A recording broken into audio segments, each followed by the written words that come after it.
আল্লাহুম্মা আমিন। মহান করুণাময় আল্লাহ তাবারক তাআলা কুরআনুল কারীমের মধ্যে ইরশাদ করেছেন, আজকে আমি যে সূরাটা পাঠ করলাম সূরা ফালাক, যার অর্থ নিশিভোর। আমরা অনেক সময় শুনে থাকি, বিয়াদবি মাফ করবেন, আমি এরকম বলি না, তো আপনাদেরকে এরকম বলতে হচ্ছে। আমার এদিকে খালি, এদিকটা একটু মানুষ মনে হচ্ছে একটু বিশৃঙ্খল মতো মনে হচ্ছে। মেহরবানি করে যদি আপনারা একটু এদিকে আসেন তাহলে ভালো হয়, না আসলে অসুবিধা নেই, যদি আপনারা আসেন তাহলে একটু ভালো হয়। শয়তান বসবে না বলে, ফাঁকা জায়গায় শয়তান বসে। দর্শক পড়তে পড়তে আমরা মেহরবানি করে একটু সামনের দিকে বসি। আল্লাহুম্মা সাল্লি ওয়া সাল্লিম ওয়া বারিক আলা আবদিকা রাসূলিল কারীম রাহমাতাল লিল আলামিন শাফিউল মুদমিন সাইয়্যিদুনা মাওলানা নবিয়িনা মুহাম্মাদিন ওয়া আলা আলিহি ওয়া আহলি বাইতিহি ওয়া আওলাদিহি ওয়া যুররিয়াতিহি ওয়া আজওয়াজিহি ওয়া সাহবিহি ওয়া আউলিয়াইহি উম্মাতি আজমাইন কামা সাল্লাইতা ওয়া সাল্লামতা ওয়া বারাকতা ওয়া রাহিমতা আলা সাইয়্যিদিনা ইব্রাহিম ওয়া আলা আলি সাইয়্যিদিনা ইব্রাহিম ইন্নাকা হামিদুম মাজিদ। আমরা প্রায় শুনে থাকি, ভাল লাগে না।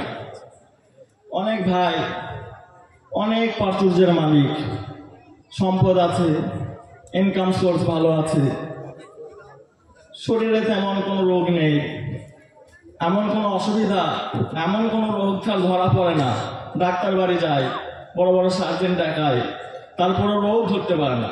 শরীরে যেন কেমন একটা অস্বস্তি, আপনার অস্থিরতা, ভালো লাগে না। যার অভাব, অর্থের সংকট, পারিবারিক সমস্যা, শারীরিক সমস্যা, সে বলতে পারে আমার ভালো লাগে না।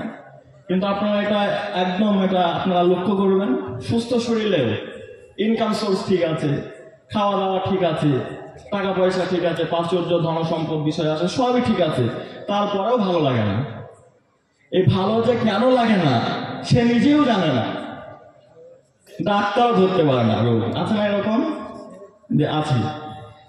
তো আমরা যে ওজিফা পাঠ করি, যদিও আসন্ন রমজানুল মুবারক আমাদের অতি নিকটে, আগামী রবিবার থেকে ইনশাআল্লাহ তাআলা রমজান শুরু হবে। রোজা প্রসঙ্গে কিছু বলার দরকার ছিল, তবু আমি ওজিফা সম্পর্কে বলবো আজকে। আমাদের অন্যান্য বিশিষ্ট ওয়াজিন সাহেবরা আছেন, হাজি সাহেবরা আছেন, আমার দাদু ভাইরাও আছেন, কলকাতা থেকেও আমাদের ওয়াজিন সাহেবরা এসেছেন, ওনারা নিশ্চয়ই বলবেন। তো সংক্ষিপ্ত সময় সংক্ষিপ্ত আলোচনা। তো আমরা যে ওজিফাটা পাঠ করি, আমরা আমাদের কামেল মুর্শিদগণের মুখ থেকেও শুনে থাকি, ওনাদের মুখে থেকে, যে এটা একটা আপনার ইসমে আজম। ইসমে আজম বলতে এটা এমন একটা শব্দ, আল্লাহর এমন একটা কালিমা, এই শব্দটা যদি কেউ বলে, এই শব্দটা বলার পর সে আল্লাহর কাছে যা চায় আল্লাহ সেটাই তাকে দিয়ে দেন। বলবো সুবহানাল্লাহ। তো এই ওজিফা ইসমে আজম আছে। আমরা যে সূরা ফালাক পাঠ করি, দেখুন, মানুষের যে ভালো লাগে না, মানুষের যে অস্থিরতা, উৎকণ্ঠা, টেনশন, ডিপ্রেশন, যা বিভিন্ন রকমের যাবতীয় মানসিক যন্ত্রণা, এই যে যন্ত্রণাগুলো যে কারণে হয়, যার অনিষ্টতার, যার প্রভাবে এগুলো হয়, সেই প্রভাবগুলো থেকে আল্লাহর কাছে পানা চাওয়ার একটা সূরা মন্ত্র। ওষুধে আপনার শরীরের সুস্থতা আসে না, ওষুধ খেলে আপনি শরীরের সুস্থতা লাভ করেন না। ওষুধ ততক্ষণই কাজ করে যতক্ষণ আল্লাহর হুকুম থাকে। আল্লাহর আদেশ যদি বলে দেয় যে আল্লাহ যে ওষুধ তোমার কাজ করার ক্ষমতা তুমি রাখবে না, ওষুধেও কাজ হয় না। অনেক অসুস্থ মানুষ মরে যায় না, দীর্ঘদিন ওষুধ খায়, তারপরে সুস্থতা লাভ করে না। তাহলে ওষুধ ততক্ষণই কাজ করে যতক্ষণ আল্লাহর হুকুম থাকে। যাই হোক, তো আমরা শুনি এই সূরা ফালাক থেকে আমরা কি চাই আল্লাহর কাছে। এটা একটা প্রার্থনা সুযোগ সূরা, আল্লাহর কাছে প্রার্থনা চাওয়ার, আল্লাহর কাছে দোয়া চাওয়ার একটা সূরা। দেখুন, বিসমিল্লাহির রহমানির রহিম, কুল আউযু বিরাব্বিল ফালাক, বলো আমি আশ্রয় চাচ্ছি উষার স্রষ্টার। উষা বলতে এখানে তাফসীরকারকরা বলছেন যে উষাটা আপনার সকালের প্রভাত, সকালের প্রভাতটাকে উষা বলা হচ্ছে। সকালে যে একটা, আমরা যারা নামাজ পড়তে বসি ভোরের সময়, দেখবেন সকালে একটা কি সুন্দর একটা ওয়েদার। এখন মেডিকেল সায়েন্সও বলছেন যে সকালবেলা যে যত উঠবে আগে আগে তার শরীরে সারাদিন পরিশ্রমের জন্য তার শরীরটা তত ফিট থাকে, বলুন সুবহানাল্লাহ। তো এই সকালের প্রভাতকালকে আল্লাহ সুবহানাহু ওয়া তাআলা উষার সাথে তাফসীরকাররা কম্পেয়ার করেছেন, যেমন রাতের অন্ধকারকে, এই যে অন্ধকার আস্তে আস্তে আরো গভীর হবে, এই রাতের অন্ধকারকে আল্লাহ সুবহানাহু ওয়া তাআলা দূরীভূত করেন দিনের উজ্জ্বলতা দিয়ে, তাই নয়?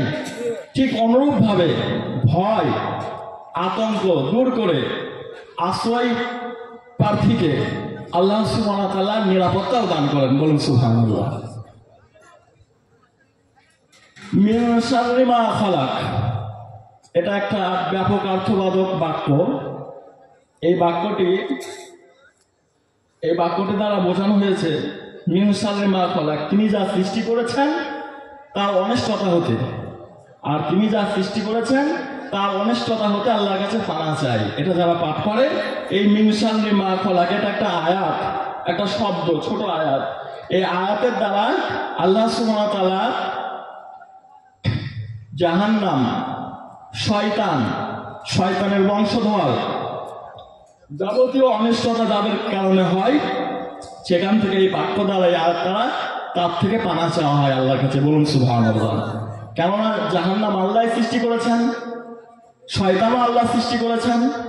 সুতরাং মিন শাররি মা খালাক এই শব্দটা, এই আয়াতটা যদি আমরা পাঠ করি, এই আয়াত পাঠের দ্বারা জাহান্নামের অনিষ্টতা থেকে, শয়তানের অনিষ্টতা থেকে, শয়তানের বংশধরদের অনিষ্টতা থেকে আল্লাহর কাছে পানাহ চাওয়া হয়, বলুন সুবহানাল্লাহ। ওয়া মিন শাররি গাসিকিন ইযা ওয়াকাব, আর রাতের অনিষ্টতা হতে, ইযা গাসিকিন ইযা ওয়াকাব, যখন সেটা অন্ধকারাচ্ছন্ন হয়। সাধারণত রাত যত গভীর হয় তখন হিংস্র প্রাণী, আপনার ক্ষতিকর জন্তু জানোয়ার, যত বিষধর সাপ ইত্যাদি, আপনার অপরাধ প্রবণ মানুষ যারা তাদের জঘন্য ইচ্ছা পূরণের জন্য এই রাতের আধারে বার হয়, তাই নয়?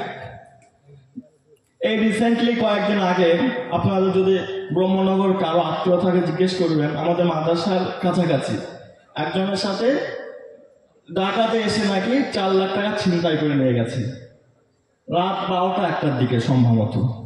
তাহলে আল্লাহর কাছে পানা চাওয়া হচ্ছে এই আয়াত দ্বারা, ওয়া মিন শাররি গাসিকিন ইযা ওয়াকাব, যে আমি রাতের অনিষ্টতা হতে আমি আল্লাহর কাছে পানা চাই যখন সেটা অন্ধকারাচ্ছন্ন হয়। রাত, এখন এই রাতে এই সাধারণ সন্ধ্যাবেলা যেটা, ওখানে কিন্তু সচরাচর অনিষ্ট মানুষের হয় না। রাত যত গভীর হয় তখন আপনার এই হিংস্র জন্তু, আপনার ক্ষতিকর প্রাণী, পোকামাকড়, আপনার অপরাধ প্রবণ মানুষেরা তাদের জঘন্য অপরাধ, জঘন্য ইচ্ছা পূরণের জন্যে, তাদের স্বার্থ সিদ্ধি করার জন্য এই রাতের আধারেই তারা বার হয় ঘর থেকে। সুতরাং এই আয়াত দ্বারা আল্লাহর কাছে ওই অনিষ্টতা থেকেও পানা চাওয়া হয়, বলুন সুবহানাল্লাহ। ওয়া মিন শাররিন নাফাসাতি ফিল উকাদ, আর অনিষ্টতা হতে পানা চাই ওই সমস্ত নারীদের হতে, আর পানা চায় ওই সমস্ত নারীর অনিষ্টতা হতে, ফিল উকাদ, যারা গ্রন্থিতে ফুৎকার দেয়। এখানে জাদুকরের অনিষ্টতা থেকে আল্লাহর কাছে পানা চাওয়া হয়। জাদুতেও মানুষকে বলে না যে ওকে জাদু করেছে, বান মেরেছে, ওকে বন্ধ করেছে, এরকম কথা আমরা শুনে থাকে না? এগুলো সত্য হয়, মানুষের অনিষ্টতা, মানুষকে জাদুর প্রভাব একটা পড়ে। এরকম ঘটনা একটা আছে, তাফসীরে এসছে। মা আয়েশা রাদিয়াল্লাহু আনহা একদিন বলছেন, মা আয়েশা রাদিয়াল্লাহু আনহা বর্ণনা করছেন যে আল্লাহর রাসূলকে জাদু করা হয়েছিল, আল্লাহর রাসূলকে জাদু করা হয়েছিল। যে দেখুন, আল্লাহর পরের জিনাস খান, যার বদলতে আমরা এই কোরআন পেয়েছি, আমাদের মতো এত বিভেদ, এত ফিতনা, সেই মহান ব্যক্তিত্ব, একজন মহান ব্যক্তি, এক কথাই তোমার শান আল্লাহর পরে, বলুন সুবহানাল্লাহ। সেরকম একজন মহামানবকেও জাদু করা হয়েছিল। তো সেই জাদুর প্রভাবে ওনার অনেক অসুবিধা হচ্ছিল, ক্ষতি হচ্ছিল। তো তখন একদিন উনি বললেন যে আয়েশা, আমি আমার রবের কাছে আমি জানিয়েছি আমার অসুবিধার কথা, আমার রব, আমার আল্লাহ আমাকে জানিয়ে দিয়েছেন একদিন আমার কাছে দুজন ব্যক্তি আসলো, ভালো করে শুনবেন। দুজন ব্যক্তি আসলো, একজন আমার মাথার দিকে আর একজন আমার পায়ের দিকে বসলো। তখন আমার মাথার দিকে যিনি বসা, তিনি আমার পায়ের দিকে যে বসা, তিনাকে বলছেন এনার কি হয়েছে? তখন দ্বিতীয়জন উত্তর দিচ্ছেন এনাকে জাদু করা হয়েছে। তখন প্রথম ব্যক্তি জিজ্ঞেস করলেন কে জাদু করেছে? তখন ওই দ্বিতীয় জন বলছেন লাবিদ ইবনে আসাম, একজন মুনাফিক। মুনাফিকটা কিন্তু মুসলমানদের মধ্যে হয়, মুনাফিকটা কাফের নয়, মুনাফিকটা মুসলমানদের একটা বৈশিষ্ট্য। আল্লাহ রসুলের পাশাপাশি থাকতো, আল্লাহ রসুলের একদম কাছাকাছি থাকতো, আল্লাহ রসুলের পিছনে নামাজ পড়তো, তারা মুনাফিকি করতো। মুনাফিকে কাদের বলা হয়? যারা সামনে থেকে আপনার গালে চুমো খাবে আর পিছনে আপনাকে ঠকাবে, বাস দেবে, একটা কথা বলে, তো তাদেরকে মুনাফিক বলা হয়। আল্লাহ রসুল জানতেন মদিনায় এই ব্যক্তি মুনাফিক। একজন বিশিষ্ট বরেণ্য সাহাবীকে আল্লাহ রসুল একটা মুনাফিকের লিস্টও দিয়েছিলেন। তারপরেও মুনাফিকদের সাথে আল্লাহ রসুল জানা সত্ত্বেও আপনার কত উনি মানে তাদের সাথে সুন্দর কোমল আচরণ করতেন। এই মানবিক মূল্যবোধটা আমাদের ভিতরে এখন নেই, কিন্তু আল্লাহ রসুল উনি সর্বকালের সেরা। উনি যদি আমরা কেউ জানি, আমার পিছনে একজন আমার দুর্নাম করেছে, সামান্য একটা কথা আমাকে কম বেশি করেছে, আমি কত রেগে যাই, তার সাথে কথা বলতে ভালো লাগে না, তার উপর আক্রোশ ক্ষোভ পয়দা হয় আমার ভিতরে। কিন্তু আল্লাহ রসুলের জানের দুশ্মন বাগে পালেই আল্লাহ রসুলকে খুন করবে, কতল করে দেবে। সেই রকম মুনাফিকদের সাথেও আল্লাহ রসুল ভ্রাতৃত্ব সুলভ আচরণ করতেন, বলুন সুবহানাল্লাহ। তো সেই মুনাফিক লাবেদ ইবনে আসাম, সে ওই জাদু করেছিল। তখন সেই প্রথম ব্যক্তি বলছেন যে ওনাকে কিসের দ্বারা জাদু করা হয়েছে, কোন জিনিসের দ্বারা ওনাকে জাদু করা হয়েছে? তখন দ্বিতীয়জন বলছেন যে ওনার চুল, মাথার চুল এবং চিরুনি, মাথা আছে ওনার যে চিরুন, ওই চিরুনিতে ওনাকে জাদু করা হয়েছে। সেটা কোথায় রাখা হয়েছে? তখন সেই দ্বিতীয়জন বলছেন যে জারওয়াদ নামক কূপে, পাথরের নিচে। আল্লাহ রসুল আর ওই খেজুর গাছের শুকনো বাকলে, খেজুর গাছে দেখবেন শুকনো একটা পর্দা মতো হয়, ওটাকে বাকল বলে, ওই বাকলে। তখন আল্লাহ রসুল সেখানে গেলেন, যাওয়ার পরে সেই জিনিসগুলো উদ্ধার করলেন। ফাতেমা রাদিয়াল্লাহু আনহা, মা আয়েশা রাদিয়াল্লাহু আনহা তখন বললেন যে রাসূলুল্লাহ আপনি এবার প্রতিশোধ গ্রহণ করুন। আল্লাহ রসুল বললেন না, আমাকে প্রতিশোধের নেওয়ার জন্য আমাকে পাঠানো হয়নি। ইতিহাস সাক্ষ্য দেয় আল্লাহ রসুল কখনো নিজের জন্য প্রতিশোধ নেননি, বলুন সুবহানাল্লাহ। দিনের জন্য, ধর্মের জন্য উনি যুদ্ধক্ষেত্র ছাড়া, যুদ্ধের ময়দান ছাড়া উনি কারোর উপর আক্রমণ করেননি। তার সেখানেও একটা আপনার হামদর্দি, সহানুভূতি, আপনার সেখানেও আপনার ভ্রাতৃত্ব, সেখানেও যে বয়োজ্যেষ্ঠ যাদের, তাদের আঘাত করা যাবে না, নাগের ওপর আঘাত করা যাবে না, শিশু মাসুমদের উপর আঘাত করা যাবে না। কত তিনার হিকমত, কৌশল, এমনি আল্লাহ অত দরজা তেনাকে দিয়েছেন। আর এই ফিলিস্তিনে দেখুন, ইসরায়েলরা কত নির্মম ভাবে শিশু মাসুম বাচ্চাদেরকে মারছে। আল্লাহ তাদের হেদায়েত দিন। যাই হোক, এই অমিনসারিন নাফাসাতি ফিল উকাদ, এটা যদি আমরা কেউ পড়ি, এই আয়াত পড়ার দ্বারা, তেলাওয়াতের দ্বারা আল্লাহর কাছে যত জাদুর প্রভাব আছে, জাদুর অনিষ্টতা আছে, এই অনিষ্টতা থেকে আল্লাহর কাছে পানা চাওয়া হয়, বলুন সুবহানাল্লাহ। ওয়া মিন শাররি হাসিদিন ইযা হাসাদ, আর অনিষ্টতা হতে পানা চাই হিংসুকের। হাসিদিন ইযা হাসাদ, যখন সে হিংসা করে। হিংসাতেও মানুষের ক্ষতি হয়।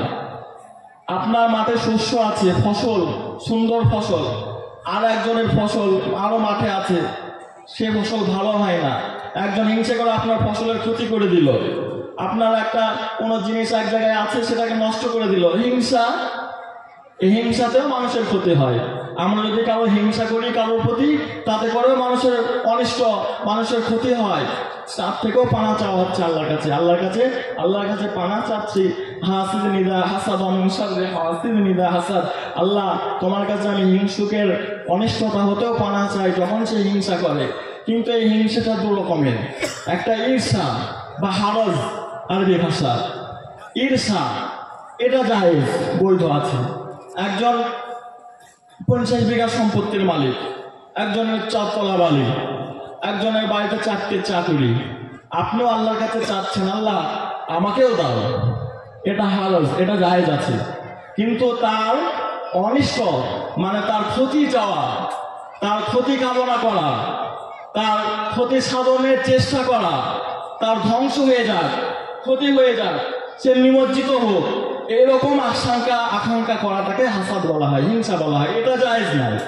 কিন্তু কারো উন্নতি, কারো দেখে দৌলত আপনি আল্লাহর কাছে চাচ্ছেন, এটা জায়েজ আছে, নিম্নমানের জায়েজ, এটা জায়েজ আছে। কিন্তু তার উপর হিংসা করা, তার মাল ক্ষতি হয়ে যাক, তার ধ্বংস অনিবার্য হোক, এরকম কামনা করা, এটা কিন্তু মূর্খামি, এটা জায়েজ নাই। আল্লাহ রসুল একদিন কোন এক কবরস্থানে কোন মাইয়াতের জানাজার জন্য উনি জানাজা দিচ্ছেন, গাম্ভীর্য একটা পরিবেশ, সুন্দর পরিবেশ। উনি তখন বলছেন যে আমি তোমাদেরকে একটি ঘটনা শোনাবো। তখন আল্লাহ রসুলের উপস্থিত সাহাবা আজমাইনরা বললেন অবশ্যই শোনান। তখন উনি বলছেন যে মানুষের যখন আত্মা হরণ করা হয়, জান কবজ করা হয়, তার সাথে কিরকম আচরণ করা হয় তোমরা শুনবে? তখন উপস্থিত সাহাবা আজমাইনরা বললেন জি রাসূলুল্লাহ, অবশ্যই বলুন। উনি তখন বললেন যে যখন কোনো মানুষের মুমিনের আত্মা নিয়ে আসা হয়, ওই আত্মাকে জান্নাতের সুগন্ধি দ্বারা, জান্নাতের কাপড় এবং সুগন্ধি দিয়ে সেই আত্মাটাকে জড়িয়ে সেই আত্মাটা উপরে নিয়ে যাওয়া হয়। তখন ওই আশেপাশে যত মালা ফেরেশতারা থাকেন, তখন সকলে সেই আত্মার সুগন্ধির খুশবুতে তারা পাগল পাড়া হয়ে সেখানে ছুটতে চলে আসে। সেখানে সে বলে কার এত সুন্দর আত্মা, কার আত্মা এটা, এত সুন্দর খুশবু বার হচ্ছে, আমাকে দেখাও, আমাকে দেখাও, আমাকে একটু দাও। তখন ওই মালাকুল মাউতরা, মৃত্যুর ফেরেশতারা বলেন যে এই আত্মা কে বা কে, এর হিস্ট্রি তো আমরা জানি না, এর পরিচয় আমরা জানি না, কিন্তু এই ব্যক্তিকে, এই আত্মাটাকে যেখান থেকে আমরা নিয়ে আসছি দুনিয়ার, সেখানকার মানুষরা বলা কোয়া করছে, কানাঘুষো করছে যে এই লোক খুব ভালো ছিল গো, এই লোকের কত মার্জিত ব্যবহার ছিল, কত সরলপন্থী লোক ছিলেন, মানুষের সাথে কত কোমলভাবে ব্যবহার করতেন, সবাই আফসোস করছে। আল্লাহ রসুল বললেন যে যদি কেউ এরকম ব্যবহার করে যায় কোনো মানুষ, আমার একজন বিশিষ্ট ওস্তাদ তিনি বলতেন যে কোনো মানুষ মরে যাওয়ার পরে 7 জন যদি সাক্ষী দেয়, 7 জন যে লোকটা ভালো তার জন্য আফসোস করে, সে একটা আল্লাহর কাছে উচ্চ মাকাম পাবে। বলেন সুবহানাল্লাহ। এরকম ভাবে একে একে আস্তে আস্তে বলছে যদি একজনও সাক্ষী দেয় লোকটা ভালো ছিল, তার জন্য একটু আফসোস করে, তাতে করে সে নাজাত পাবে। বলুন সুবহানাল্লাহ। তা আমাদের সব সময়, আমিও যদি চাই আমার সাথে ভালো হোক, তাহলে আমাকেও সব সময় মানুষের ভালো কামনা করতে হবে। এই যে দেখুন আদম গাছী রহমতুল্লাহ আলাইহির নামটা আজ থেকে কম বেশি 150-200 বছর আগে উনি চলে গেছেন, দেহ রেখেছেন, পর্দা পুশিদা হয়েছেন, তারপরে ওনার নামটা কিভাবে আছে, যুগ যুগ থেকে কিয়ামত পর্যন্ত থাকবে ইনশাআল্লাহ, থাকবে না? আদম গাছী রহমতুল্লাহ আলাইহির নামটা ইলাহি রহমত জিয়াদা করে আদম গাছী রহমতুল্লাহ আলাইহির উপর। আমরা যে এত হামবাড়ি করি, এত দাম্ভিকতা, এত বড়ত্ব আমরা করি, আমার নামটা, আপনার নামটা কদিন থাকবে? বড়দের 1 মাস 2 মাস, স্ত্রী, আপনার স্ত্রী হয়তো 4 মাস শোক পালন করবে, তারপর আপনি যে একজন ছিলেন দুনিয়ায় সেই নামটা নেওয়ার লোক থাকবে না।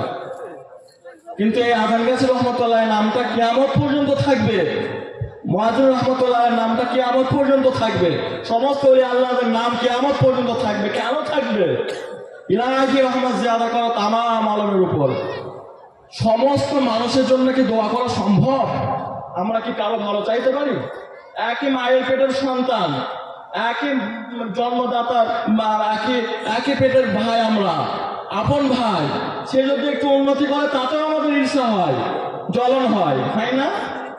তাহলে আমরা আদম গাছী রহমতুল্লাহ আলাইহি কত বড় একজন আল্লাহর ওলি যে উনি সকলের জন্য দোয়া করছেন। বলুন সুবহানাল্লাহ। এমনি এমনি আমরা থাকবে না ভাই। আল্লাহ রসুলের নাম, আল্লাহ রসুলের শান আল্লাহর পরে এমনি নেই। উনি ওনার জানের দুশ্মন, ওনাকে বাগে পেলেই ওনাকে আত্মহত্যা, ওনাকে কতল করে দেবে, মেরে ফেলবে, তারপরেও তাদের সাথে কত সুন্দর আচরণ করে। সেজন্য ভাইয়ের আমরা যে দরবারে আছি, আমরা যে ওজিফা পাঠ করি, আমরা যে আমল করি এটা ইসমে আজম আছে, সত্যি ইসমে আজম আছে। এই যে ফালাক আমরা তাফসীর শুনলাম, এই ফালাক যদি কেউ আমরা সূরা ফালাক যদি আমরা কেউ নিয়মিত পাঠ করি, আমাদের আর তাবিজ লাগবে না ইনশাআল্লাহ, মাদুলি লাগবে না। অনেকজন হাজার হাজার টাকা খরচ করে, এই ডাক্তারের কাছে কবিরাজের কাছে যায়, এই একটা তাবিজ লিখতে হবে, এই লাগবে সেই লাগবে, দাও 5,000 টাকা। একটা ঘটনা তাহলে শোনায়, একজন ব্যক্তি একজন হুজুরের কাছে গিয়েছে, তাবিজ দেন, হুজুর তো নাই তাবিজ দেন। তো সে বলছে ভাই আমার খুব পেটে যন্ত্রণা হয়। আচ্ছা তাই, তোমাকে কি একটা ভাষা মানে গোদা বাংলা, তোমাকে তোমাকে কি সে পেয়েছে মানে জেনে ধরেছে এরকম ধরনের কথা। তো তখন সে বলছে তাহলে কি করতে হবে ভাই উপায়? বলে তুমি একটা 1300 টাকা দাও, তাবিজ লিখতে হবে। 1300 টাকা নিয়েছে, 1300 টাকা, কয়েক বছর আগেকার ঘটনা, তখন 1300 টাকা আরো দাম ছিল। তো 1300 টাকা নেওয়ার পর বলছে তুমি এক কাজ করো, তোমার পেটের ব্যথা এই মাদুলি দিলাম, তুমি এটা করো, দেখো ভালো হবে। তারপর 2-4 দিন যাওয়ার পরে কাজ হয়নি। সেই মাওলানা সাহেবের কাছে আবার গিয়েছে, তাবিজওয়ালার কাছে দিয়ে বলছে ভাই তো কাজ হলো না। বলছে তুমি এক কাজ করো, বাজার থেকে একটা ফ্রেশ পেঁপে নিয়ে আসো, ফ্রেশ পেঁপে, গায়ে দাগ দুগ থাকবে না, একটা ভালো সুন্দর পাকা হলুদ পেঁপে নিয়ে আসো। সে বলছে ভাই তার নিজের মুখের ঘটনা শোনা আমার রাস্তায়, দমপুকুরের বাড়ি ভদ্রলোকের, আর তাবিজওয়ালা অন্য গ্রামের। তো তিনি সেই পেঁপে নিয়ে বাজার থেকে অনেক খোঁজাখোঁজির পর একটা পেঁপে নিয়ে তিনার কাছে গিয়েছেন। যাওয়ার পরে বলছে হুজুর ভাই এই পেঁপে নিয়ে এসছি, তুমি শুয়ে পড়ো। টেবিলের ওপর শুয়ে দেওয়া হয়েছে, শোয়ানোর পর একটা খবরের কাগজ নেওয়া হয়েছে, সেই কাগজটা তার বুকের ওপর রাখা হয়েছে, পেটের ওপর যেখানে ব্যথা সেই বরাবর পেঁপেটা রাখা হয়েছে। এবার রাখার পরে ছুরি বা চাকু দিয়ে বিসমিল্লাহ আল্লাহু আকবার সেটাকে পেঁপেটাকে কাটিয়ে দেওয়ার পরে যাও ভাই তোমার ব্যথা একদম কতল করে দেওয়া হলো। সেই ব্যক্তি সঙ্গে সঙ্গে তার হাত করে ধরেছে। ভাই এই ধোঁকাবাজি, এই এই মানে হোপ্পতব্য কোথায় শিখলে?